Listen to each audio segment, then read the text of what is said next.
Problem number 2 of section 2.1 asks us to find the first and second derivatives of a polynomial. Now, the first derivative, we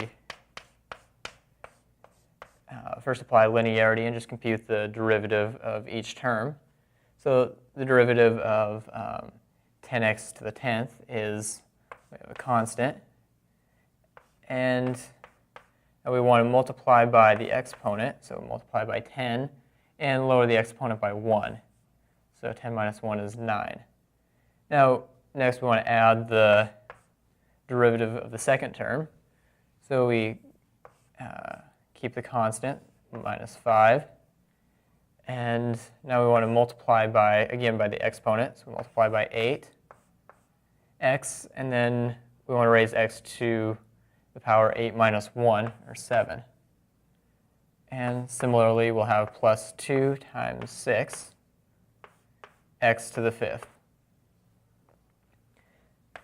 Now we can simplify all this and get 100, x to the 9th, minus 40, x to the 7th, plus 12, x to the 5th.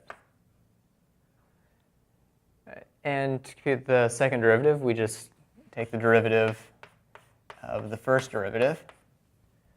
So again, we just use linearity and do it term by term. And so the first term will be 9 times 100, or 900. X to the, now we lowered the exponent by 1, so exponent is now 8. I'll have minus 7 times 40, or 280. X to the 6th,